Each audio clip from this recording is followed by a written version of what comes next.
6 a.m. The future of AM radio. Bringing you the news that matters, the information you need, and the entertainment you love. Broadcasting 24/7 on Digital TV 13, 12:06 a.m. and streaming live on all your favorite social media platforms. Stay connected, stay informed. This is the 12:06 a.m. Your station, your future.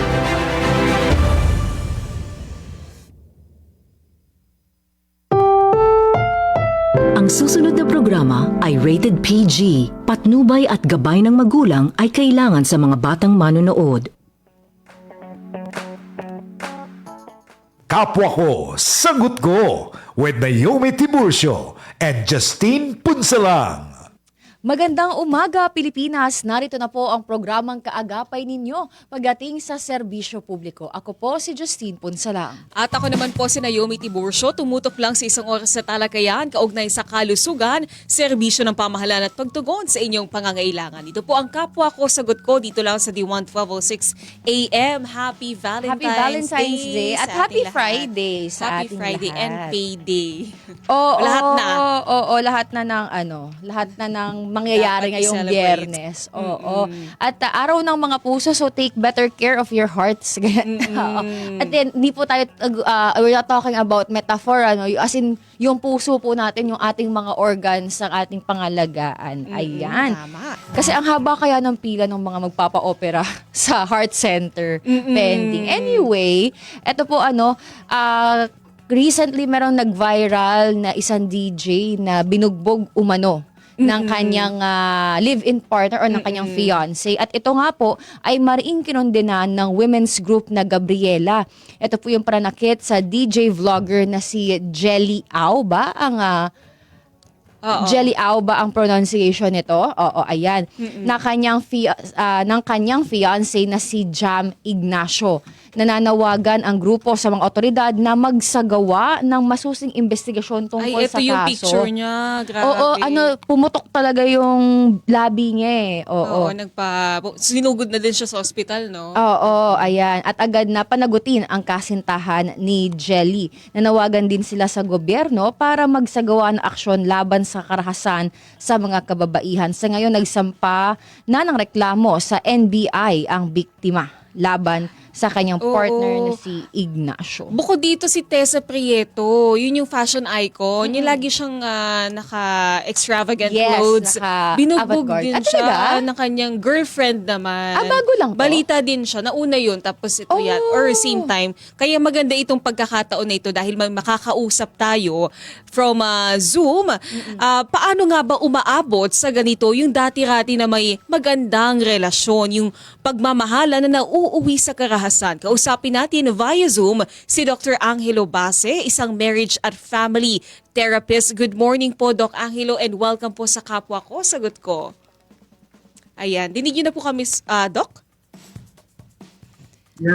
Yes, good morning po sa inyong lahat. Opo, saktong-sakto yung ating pag-uusapan dahil Valentine's Day. Kaso nakakalungkot kasi ang sad ng ating unang balita. At wait lang, as background lang din, bakit ba si Sir Angelo ang ating kinuha? Dahil meron siyang libro na ang title ay kailan ba dapat, tama ba? Kailan ba dapat maghiwalay? Parang gano'n, parang guide. Oo. Kung kailan ba dapat Tamang guide. Ayan, Maghiwalay. tamang guide sa paghiwalay. Or preserve the marriage. Kasi 'di ba usually pag nababanggit ang marriage counselor, ang gusto nila Ayusin? magkasama lang kayo. Paano ito nga, sir? Paano kung ang partner mo, long-term partner mo ay nananakit na? Is it healthy pa rin po na magstay doon sa relationship kung violente na? Pagbigyan ba or iiwan na talaga? Actually, sa lahat ng cases ng relationship, pag nagkaka-malfunction, ibig sabihin nagkakaroon sila ng stress sa isa't isa, both needs help. Hindi lang yung isang party ang nangangailangan ng tulong, both of them. So, pag merong nananakit sa dalawa, party, may problema siya. Meron siyang needs na hindi natatanggap. Kaya lumalabas yun by Aggression. through violent act or aggression. And yung isa naman, kahit na meron ng warning signals or warning signs, hindi rin siya nagre-react. So as if parang hindi naman nababalidate. So anong kulang sa kanilang dalawa? Yung proper communication. Meron akong needs na kailangan kong matanggap pero hindi ko natatanggap. Kasi naiipon lang siya, hindi siya masabi, hindi siya mailabas. Kaya yung init yung pag naiipon na siya, lumalabas siya violently or nagiging verbal assault. And sometimes, pag hindi masabi rin, nahihiya or baka kasi it's something very private, dinadaan sa init ng ulo. Then, the other party, syempre, sasagot, lalaban, i-defense yung sarili niya, doon nagkakaroon ng violence. Opo. Tama po ba na kapag nangyari na to isang beses, halimbawa yung pananakit, yung cheating, kung ano mga masamang gawain sa relasyon, mauulit at mauulit po ito? Yes, kasi violation yan ng trust, lalo na yung infidelity, yung betrayal, that's already a violation. Ang solusyon dyan is to keep cool. Tapos meron tayong scientific studies na magkaroon muna ng physical separation, yun 6 months cooling off period na kasama rin sa ating batas, no? Which means wala mo nang pag-uusap, wala mo nang pwede silang maghiwalay ng bahay, pero within 6 months lang ang allowed ng batas. Pero kung mapapabilis nilang maayos yung kanilang concern, to hingi sila ng tulong sa isang marriage counselor and both are willing to solve their marital dispute, kahit hindi na maghintay ng 6 months. Pwedeng matapos in less than a month or 2 months. Kasi depende sa pain, ano? Kung yung pain na binigay ng other party is sobrang lalim, matagal yan bago makapag-usap, bago makapag-ayos. So, yung interval may be very crucial because pwedeng may sumingit, pwedeng may mag-comfort sa kanya, which is wrong, no? Ang dapat na nagme-mediate between the two of them is somebody professional. Kung hindi man, family member na very close to them or ninong-ninang who are knowledgeable Nagbibigay ng to guidance. in this problem. Opo, Yeah. pero sir, yun nga, sa iyong libro, tamang guide sa pakikipaghiwalay o pag-preserve ng marriage. So, kailan nyo po man nasasabi na hindi na pwedeng ayusin pa, na kailangan itigil na ang relasyon ng mag-partner kaysa mapa-marriage man yan, kumbaga mag-asawa or kahit mag-boyfriend, girlfriend or live-in partner pa man yan, sir? Okay. Pag meron tayong minor offense and major offense, no, sa relationship. So yung minor offense means forgivable. No? Forgivable. Yung bang nila like yung before reaching the betrayal period. Minor pa 'yon, no? Dapat na agapan na. Pero pag nandoon na sa major violation, which is already infidelity or betrayal of trust, malalim na ang sugat noon. May mga warning signs before na hindi inintindi, hindi pinalampas lang. So aabot talaga yan doon sa major offense. Kaya malalim ang sugat. Wala namang tao na may gusto talagang mabetray, ano? Kaya pag ikaw yung victim, hindi mo naman kagad may heal yan na to forgive kagad. Ang hirap nun. Some people na talagang sobrang nasaktan, sobrang taas nung tiwala niya sa partner niya, yun talagang pagka sinabi niyang ayaw na.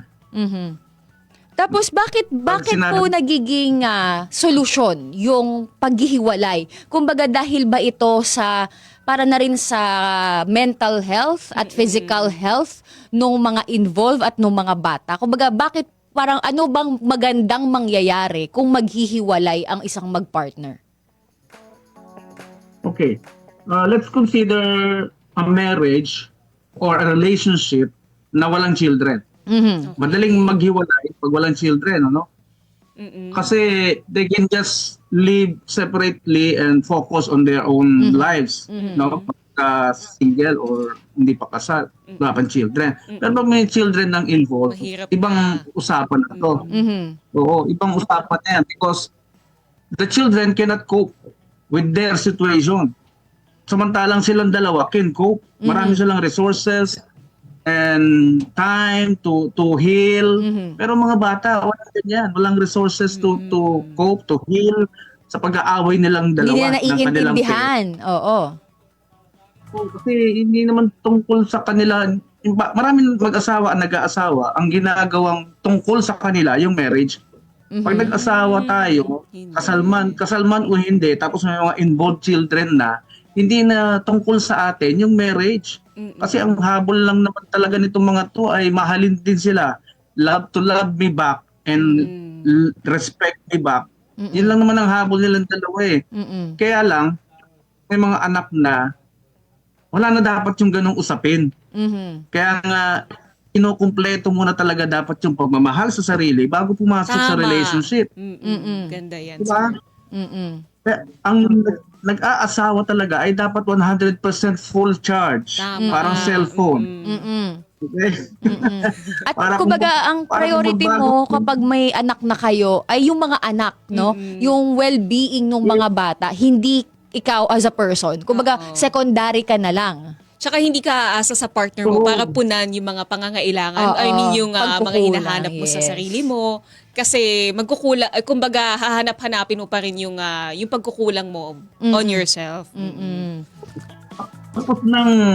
Tapos na ang ang part mo as a single. You have all the time in the world Tama. to take care of yourself, to love yourself before entering marriage, before entering into relationship. Malinaw yan sa Article 1 ng ating marriage definition sa family code. Pinaka first paragraph doon sa ating family code, ang sabi, marriage is a special contract. Special because yung ordinary contract, you can impose your terms and conditions.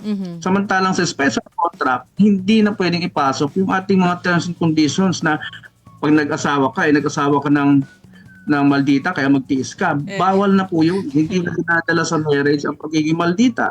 What else? Yung mga bisyo, bawal na siyang dalhin because hindi naman nakakatulong sa marriage ang alak, sugal, babae, sigarilyo. Diba? It does not give any benefit to the marriage. So bakit mo pa dadalhin? Kaya napakalinaw ang sinabi ng family code natin. Bawal na yan, special contract na because batas na ang magsasabi. Opo, sir. Pero Na nasa article. Pero to be honest, sir, let's be honest na ang dami sa mga Pilipino yung pinipili pong magpatawad kapag po may maling ginawa sa kanila yung kanilang mga mahal sa buhay. Is this a healthy habit po, yung pagpapatawad kapag Second sinasaktan? chance. O yan, Oo. kapag niloloko ka. Basta may children involved.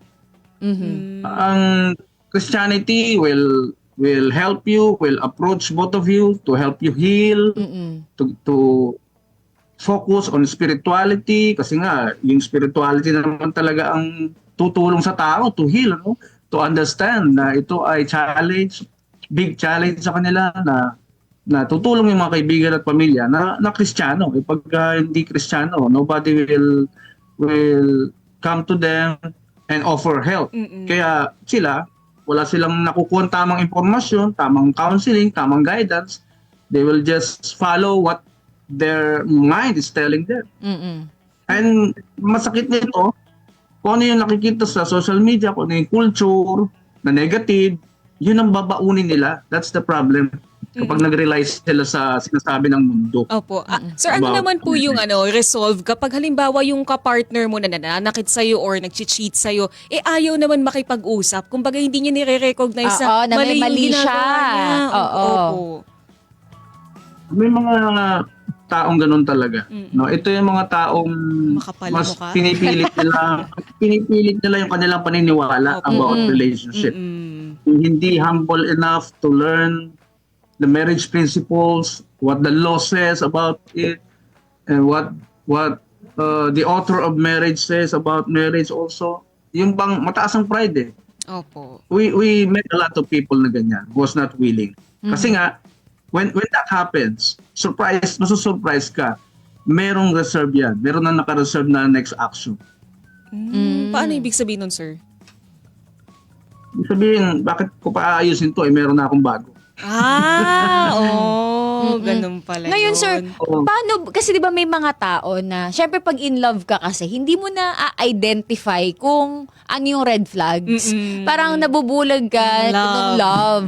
Tapos alam mo yung tipo lahat ng tao sinasabi sa'yo, wag na yan, kasi masama yan, or red flag siya. Pero kailan ba nare-realize or paano mo matutulungan ang isa mong kaibigan Tama, oo. na bulag sa pag-ibig eh, hindi niya talaga ma-realize na may mali doon sa ginagawa ng kanyang partner? Everything starts from knowledge. Hindi lang tayo yung mga naunang nakipagrelasyon. No? Marami nang naunang nag-asawa sa atin, andiyan ang mga scientists din to study. Bakit ba nagkakaproblema ang babae at lalaki? Pinag-aralan ang nature ng lalaki, pinag-aralan ang nature ng babae. Ang nature pala ng babae emotional, yung pagkakagawa sa kanya. So dapat alam lahat ng mga lalaki yan. Na pag emotional ang creature, hindi pwedeng sabihan ng harsh words. Hindi pwedeng sabihan ng negative words. Okay? Sa lalaki naman, pag pinag-aralan din ng babae, yung nature ng lalaki, alam niya na ang number one need ng lalaki is respeto pala. So hindi niya dapat iniinsulto yung kanyang relasyon. Hindi niya dapat sinasabihan din ng na nakaka-insultong salita. Yung lahat ng ginagawa ng babae, ikukonsulta niya rin sa lalaki. Bakit? Because the man requires or expects the woman to consult them doon sa mga gagawin at mga lakad nila. They cannot control that. It's natural. The man expects the woman to submit to him. The problem with that, kapag hindi rin alam ng lalaki na merong dapat love yung kanyang pagmumonitor sa babae, meron dapat love yung kanyang ginagawang pagbabantay sa babae, it will malfunction. No? Magkakaroon talaga ng stress sa relationship because hindi nagagawa yung dapat gawin. Although, nararamdaman din ng lalaki, naturally, he should take the lead in the marriage, in the family. Pag walang love, magiging diktador ang lalaki. Yun ang requirement. Gusto mo mag-lead sa family, gusto mo ikaw lagi masunod, dapat may love. Paano mo i-express yan sa partner mo, sa babae? E di, ipaalam mo lahat ng ginagawa mo para ma-involve siya, maramdaman niyang isa lang kayo. Kasi the goal is really to become one. Pero Isa paano, lang kayo sir? ng iniisip, ng sinasabi, ng Opo. likes, dislikes. Ngayon kasi sir, Yeah. 'di ba? Ang mga household kasi nag-iiba na yung dynamics nila. Dati kasi ang lalaki automatic siya yung provider, ang babae siya naman yung naiiwan sa bahay, nag-aalaga ng mga anak, ganyan. Kaso ngayon nababago po yung dynamics, ang mga babae working na rin sila, empowered na rin sila, at minsan nagiging source yun ng insecurity naman, 'di ba? Na sa mga lalaki siya yung gumagawa ng gawaing bahay, or minsan sa babae din naman na bakit nasa kanya yung responsibilidad ng pagpo-provide, at nagiging dahilan din po yon ng pag-aaway. So paano po mareresolba yung mga pangangailangan na lumalabas dahil sa modern day of living natin? Okay. Please take note na every product na nagma-malfunction is because hindi nasusunod yung design. Okay? Kaya yung na-explain ko kaninang marriage definition sa family code, that is aligned to the design of marriage. Kaya pag hindi nasusunod yung design na yun, magkakaroon ng stress sa relationship. So, kung ganyan ang situation na yung lalaki ang dapat mag-provide pero hindi niya nagagawa, nagiging taong bahay siya, may capable naman talaga ang babae to produce money, to produce profit, o maging leader ng organisasyon. Ang relationship nila ay dapat masunod din. Kasi sa civil code before, lalaki talaga yung sinabing provider doon. Malinaw ang usapan. Pinasok sa atin yan ng mga colonizers, no? Sila rin nag-invento niyan, pinasok nila sa Congress natin yung rule na ang lalaki ang head of the home at ang babae sa bahay lang, etc. During that time, konti lang ang problema because malinaw ang usapan. Ikaw ang magpo-provide, I will stay in the home, take care of our children. You bring home the bacon, you bring home money. So malinaw ang usapan ng panahon na yon. Pero nung pumasok yung family code, that was 1987, I think 88. Yeah. Pumasok ng family code, pinantay na yung obligation. Pinasok na yung male and females will contribute to the basket, to the family basket. So, pag naging batas kasi, nagiging culture yan dahan-dahan. Okay? Nagiging culture yan. So, that stems from the principle na equal ang babae at lalaki. They can both use for the family. Pero magma-malfunction pa rin yan because may limitation yung katawan ng babae. Napapagod. Kaya, oo.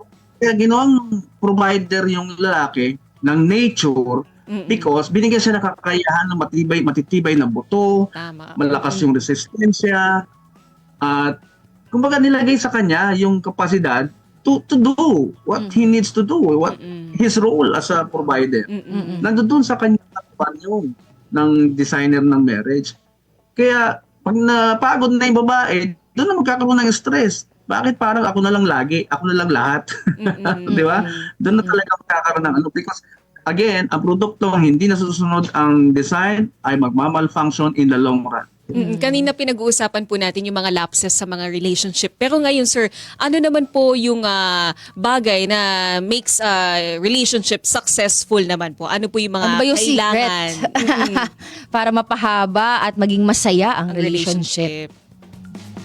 Okay, unang-una, pag natutunan mo ng mahalin ang sarili mo, full charge ka na, 100%.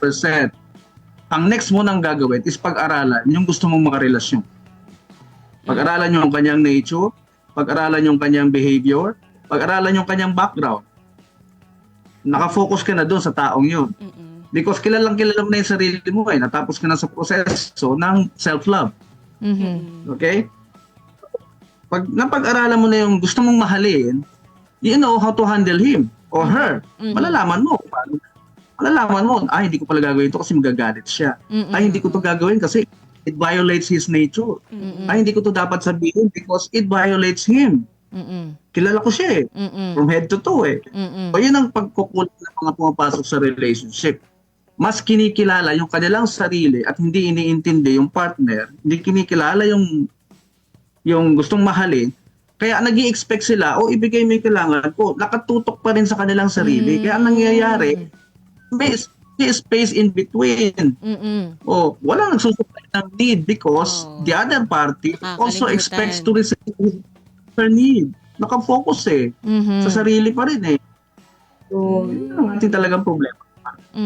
Sir, Ignorance. Opo. Ignorance. Sir, ako last siguro from my part. Kasi ngayon, ang sinasabi nila, mas maganda daw na ang mga magbo-boyfriend nagli-live-in bago magpakasal Marriage. kesa yung mag-boyfriend diretso kasal. Kasi daw, pag mag-boyfriend kayo, ano pa kayo, may pretensions pa kayo, yung tipong hindi ka gagawa ng nakakahiya kasi nagpapa-good shot ka pa. Pero kasi kapag magka-live-in na daw kayo, wala nang hiya-hiya. Kumbaga, paano ka as a person talaga, paano yung naturalesa mo lalabas. Kayo, sir, would you recommend also na kung may plano, subukan munang mag-live-in kaysa ituloy nyo agad ng kasal Tapos tapos magsisisi ka. pag nakinasal na kayo, hindi mo realize, di pala kami match sa isa't isa. Yung bed habits niya pala, hindi ko gusto. Mga ganyan. Okay, before I answer that, let me ask you a question. Sino ang laging talo sa ganyang setup? Yung babae. Sino ang laging talo? Yung babae po ba? Yung babae. Siyempre yung babae. Diba? Inanakan ng lima. Yes. Sila lalaki, anong bit-bit? Wala. Wala siya doon sa relationship. Wala. Niya, wala. Pwede siyang makakita uli ng bago. Without any baggage na visible. No? Hindi namin pinapayo yan, yung ganyang practice because laging talo ang babae. Laging talo. Ginamit lang, no? Let me use the word ginamit lang. Opo. Sa pangangailangan ng lalaki. Oo. Ayan. Okay, sige po. Sir Angelo, ano na lang po, pahuli na lang po. Message. At paano po kayo makokontak ng ating mga taga-subaybay? Baka po kailanganin nila ang Ng inyong counseling. serbisyo. Yes, sir. Yes, ang number ko po ay 0918-4356873. Meron din po akong Facebook page, yung Dr. Angelo Ibase, Marriage and Family Therapist. I-like nyo lang po, masusundan nyo yung aking mga posts most of the time tungkol sa relationship. At meron din tayong mga seminar or webinar minsan na ginagawa na nalulungkot lang ako minsan, hindi sila interesado, no? Nagiging Talaga? interesado lang pag nasira na yung buhay. Ay. Oo, doon lang naghahanap. Pero the best action that we can take is to get knowledge first sa mga bagay na hindi tayo familiar, hindi natin alam. Bago natin ipapasukin na relationship na yan, get the good knowledge first about relationship. Dahil pinag-aralan na ito centuries ago. That even until now, yung mga writers ng mga relationship books ay isa lang din na sinasabi. Pare-parehong findings, iba-ibang explanation lang. Okay, maraming salamat po sa inyong panahon, Sir Angelo Base, isang marriage at family therapist. Good morning po. At Salamat happy po. Valentine's Happy Valentine's po sa sa inyo. Happy Valentine's Day to all of you at sa lahat ng inyong tagapakinig. Salamat po sa Thank you po. pag-imbita. Salamat po Okay, sa sa panahon. uulitin Sa din. uulitin po. Alam mo kasi maganda yung usapan na ganyan. Kasi 'di ba, may mga times, okay na si Sir Angelo, pwede na natin siyang tanggalin sa ating sa Zoom. Oh, Thank you so sir. much po, sir. Oo. Kasi 'di ba, minsan kasi ginagawa, nag-marriage counseling ka kasi may problema.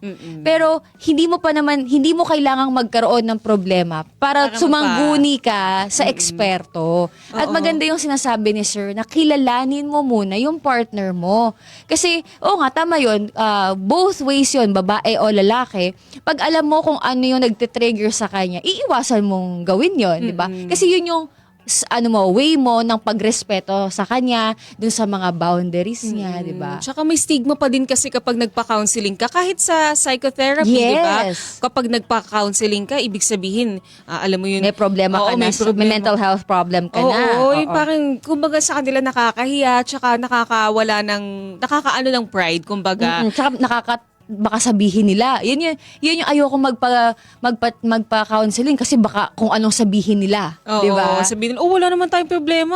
Oo. Ganyan. Pero maganda rin yun kasi nga, merong objective na tumitingin sa relasyon nyo. Kasi minsan, di ba, pag kayong dalawa lang, ang ikaw bilang babae, syempre yung bias mo yung masusunod. Si lalaki, yung bias niya yung masusunod. Pero kung may ibang tumitingin na walang kinalaman sa relasyon nyo, makikita nyo siya objectively. Oo, kasi kapag nagpahingi ka ng advice sa magulang mo or magulang niya, syempre yung papanigan niya, sino ba? Syempre yung anak nung ganito or anak nung ganito. Oo, syempre, halimbawa, magkaaway kayong mag-asawa, lumapit kayo sa biyenan. Oo. Syempre, si babae, yung magulang ni babae, kampi kay babae. Si lalaki, kampi kay, yung family ni lalaki, kampi kay lalaki. So, wala kayong na-resolve. Oo. Diba? Kaya sabi din nila na hindi daw maganda na nagkakwento sa magulang ng mga kinaayawan mo sa partner mo kasi magtatanim sila ng galit. Oo, saka sa mga kaibigan din. Kasi hindi naman nila nakikita yung buong picture. Ang maririnig lang nila yung side mo. So, syempre, papanig talaga sila sa'yo naturally dahil ang bias nila ay bilang kaibigan, bilang kamag-anak mo. So yun, ayan, maganda Ayan. yung ating mga usapin. Oo, mag-break pa ba tayo or wag na kasi 10:44 Pwede na? pa ba tayong mag-break? Or- Tanungin natin yung nasa labas. Oo. Pa-thumbs up naman kami dyan kung pwede. Pwede pang mag-break. Oo. Quick break lang. break. Hinga lang muna kami dito pag magtitingnan namin ang aming mga relasyon. Charing. Mag-reflect? Magre-reflect. At sa susunod naman po, Department of Agriculture, kumpiyansang mapapababa pa ng hanggang 30 to 40 pesos kada kilo ang presyo ng bigas. At maximum suggested retail price para sa baboy, posibleng ipatupad na sa Marso. Yan at iba pa sa pagbabalik ng Kapwa Ko, Sagot Ko. Season of Love na, mga kadiwan. Puno ng pagmamahal ang paligid. Pero, have you told your loved ones, I love you today? Love comes in every shape, form, and color. Whether it's a hug, a message, or just being there for each other. Kaya let's celebrate love sa lahat ng paraan. Sabihin na ang salitang I love you sa mga mahal mo sa buhay. A friendly reminder from the 1:12:06 a.m. ngayong Love Month. Turn up the energy and let the mobile circuit take you on an electrifying ride. Every Friday night, experience the ultimate party vibe as the hottest mobile DJs light up the airwaves. Spinning non-stop hits from 10 p.m. to midnight with the Sting and DJ Yana bringing the heat. It's a show that's guaranteed to keep you moving and grooving. Only on the 1:12:06 a.m. The future of AM radio.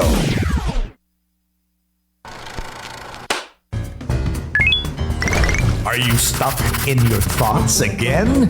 Join us every night as we dive into Gen Z dilemmas, life's awkward moments, and the occasional realizations. Catch Overthoughts with Sam and Joe, where overthinking has never been more fun or this chaotic. Mondays to Fridays, 8 to 9 p.m. before PCSO Lottery Draw. Only here on the 1:12:06 a.m. The future of AM radio. Simula ng bawat umaga ng may saya at halakhak na walang kapantay. Hatid ang mga trending at patok online. Hindi lang basta kwento, kundi puro kalog na kulitan at kasiyahan. Ang pinaka-inaabangang programa sa radyo ng bagong Pilipinas. Kalogan! Kasama ang nag-iisang pangtanggal umay, Kaka, Mark Logan at DJ Gabby. Pakisaya araw-araw, Lunes hanggang Biyernes, alas 8 ng umaga. Live na live yan, dito sa radyo ng bagong Pilipinas, the 1:12:06 a.m. The future of AM radio. Kalogan, Kalogan, Kalogan, Kalogan, Kalogan.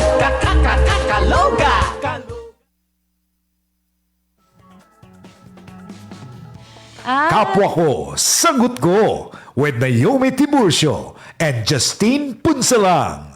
Ayan po, nagbabalik po ang kapwa ko, sagot ko dito pa rin sa Diwan 12:06 a.m. Konti na lang yung oras Oo, natin. konti na lang tayo. Pero sige, magsingit tayo ng ilan nating mga balita. Kumpiyansa si Agriculture Secretary Francisco Chu Laurel Jr. na mapapababa ang presyo ng bigas sa ilalim ng administrasyon ni Pangulong Ferdinand R. Marcos Jr. Ayon sa kalihim, posible pa rin na makamit ng bansa ang 30 to 40 pesos per kilo na presyo ng bigas. Ito ay sa harap pa rin ng patuloy na pagbaba ng presyo nito sa pandaigdigang merkado at sa iba't ibang interventions na ipinatutupad ng pamahalaan. Kabilang na dito ang pagpapababa ng taripa sa imported rice, pagbebenta ng bigas ng NFA sa mga lokal na pamahalaan sa ilalim ng deklarasyon ng National Food Security at pagtatakda ng maximum suggested retail price at ang pagpapatupad ng Rice for All program at pagpapalawak pa ng mga kadiwa ng Pangulo kiosks. Plano ng Department of Agriculture na lagyan ng maximum suggested retail price sa mga imported na bigas sa oras na magpatupad ng panibagong labeling rules ayon kay Agriculture Secretary Francisco Chu Laurel Jr. Kapag lumabas na yung mga bagong patakaran ay agad na magpapatupad ng MSRP sa bawat klase ng iniaangkat na bigas. Patuloy na magsinisikap ng kagawaran na mapababa pa ang MSRP ng 5% ang broken imported rice na kasalukuyang nasa 55 pesos kada kilo. Sa February 15, ibababa pa sa 52 pesos ang MSRP habang pagsapit ng Marso ay balak pang isadsa dito sa 49 pesos. Posible namang maitakda na ng Department of Agriculture sa Marso ang maximum suggested retail price para sa karne ng baboy. Ayon kay Agriculture Secretary Francisco Chu Laurel Jr., ito ay batay sa kanilang makukuhang datos o impormasyon. Sa ngayon, base sa inisyal na ulat na nakuha ng kalihim, may nakitang problema sa retail side. Ang ilan umanong tendero isinisisi naman sa value chain ang pagtaas ng presyo ng baboy. Kaya't iginiit ng kalihim na kailangan pang pag-aralang mabuti ang magiging hakbang dito ng pamahalaan para maging patas sa lahat ng sektor. Una nang iniginiit ni Chu Laurel na ang 400 pesos per kilo na baboy ay itinuturing na hindi makatarungan lalo't mababa ang farm gate price nito. Gusto mo mag-skip na tayo ng ilang mga balita? Pwede naman. Oo, para may... Para maihabol natin. Oo. Ayan, itong HIV na lang kasi mahalagang balita ito. 47 nga bagong kaso ng HIV yung naitala ng Department of Health kada araw noong huling quarter ng 2024. Ayon kay Health Assistant Secretary Albert Domingo, mula Oktubre hanggang Disyembre ng nakaraang taon, mas biktima ng HIV yung mga individual na edad 25 hanggang 34 years old. Tinatayang nasa mahigit 200,000 mga individual na rin yung merong HIV sa bansa sa loob ng 4 na dekada. Para kay Philippine National AIDS Council Executive Director Dr. Jojo Feliciano, malaking salik na pagtaas ng mga kaso ang social media dahil mas madali nang nakakakuha ng mga sexual partner dito sa kabila na rin po ng mga awareness ng campaign tungkol sa HIV. Ngayon po, another related sa araw ng mga puso, hindi naman lahat ay may special someone. Yung iba, naghahanap pa lang. Pero mag-ingat po tayo sa paghahanap ng pag-ibig dahil kasabay nito, laganap din ang tinatawag ng mga love scammers, romance scammers. Ito yung mga scammer na nagsiset up ng fake profiles sa social media accounts o dating apps. Kapag nakuha na nila ang tiwala mo, saka na sila manghihingi ng pera. Isa sa mga tips ng mga eksperto para hindi mabiktima ng mga ganitong uri ng scammers ay ang pagiging slightly paranoid. Kapag may nag-chat o nagpakilala sa inyo, i-search nyo muna sila sa lahat ng mga social media accounts para makita, kung totoo ba talagang nag-e-exist ang mga taong ito. Huwag din po tayong agad-agad magsesend ng private data o pera kapag hiningi nila ang mga informasyon na ito sa inyo. Mas mabuti po kung may kaibigan o kaanak kayong pagsasabihan tungkol sa interaction ninyo sa taong ito at saka humingi ng opinyon galing sa kanila. Lalo na sa yung mga dating apps. Hingan nyo ng social media account, parang hindi na realistic na walang taong may Facebook or Instagram. Kasi fine, wala kang Instagram, wala kang Facebook kasi Gen Z ka, hindi mo na ginagamit yung mga pang-matandang social media account. Pero for sure, may Instagram ka. Ayun. Mahirap na kasing walang online footprint na paano mo ma-verify. Tapos bagong gawa pa yung Facebook. Minsan, diba? Walang mga post. Yun yung nakakatakot. O kaya may Instagram nga, pero naka-private naman. Ganyan. Kasi ako before, meron sa akin nag-chat na ang gusto niya doon lang kayo sa private chat ng Instagram. Yung nawawala, yung disappearing. Oo, ganyan. So secret. Oo, secret conversation. So mag-ingat po sa mga kasi ganyan. pag na-scam ka, hindi na mababalik po mahirap na na. ibalik. Oo, yan. Ito hindi naman related sa Valentine's Day. Ang Pilipinas po yung ika-10 bansa sa listahan ng most affected by extreme weather events sa nakalipas na 30 taon. Ayon yan sa ulat ng 2025 Climate Risk Index Report. Nakaranas ang bansa ng 372 extreme weather events mula 1993 hanggang 2022. Pinakamalupit dito yung bagyong Yolanda na tumama noong 2013 at nagdulot ng $13 billion na pinsala at naging sanhi ng pagkamatay ng 7,000 individual. Sumunod sa listahan ng CRI ng Dominica, China at Honduras. Habang pang-apat ang Myanmar at pang-5 ang Italy. Kabilang din sa top 10 ng India, Greece at Spain. Ipinakita ng ulat na ang mga bansa sa Global South tulad ng Pilipinas ang pinaka-apektado ng mga matinding kalamidad. Binanggit din dito ang kahalagahan ng mabilis sa aksyon sa climate finance para maiwasan po yung matinding epekto ng pagbabago ng klima. Ayan, nako. Ang haba kasi naging talakayan natin with marriage counselor. Pero don't worry, next week po ulit, bayan. 10:55 na po ng umaga. Maraming salamat po sa pagtutok ninyo sa amin. Sana ay marami kaming natulungan at marami kayong natutunan. Ako po si Justine Punsalang. Ako naman si Naomi Tiburcio. Kung may gusto kayong idulog na problema sa amin o nangangailangan kayo ng alalay pagdating sa serbisyo ng pamahalaan, bukas po yung aming mga linya sa inyo. Abangan po sa Lunes ang panibagong araw na serbisyo publiko dito sa Kapwa Ko Sagot Ko. Susunod na po ang Hardball kasama si Bill Velasco. Magandang umaga at Happy weekend! Valentine's! Happy Valentine's! Are you ready to get the latest sports updates, exclusive interviews, experience?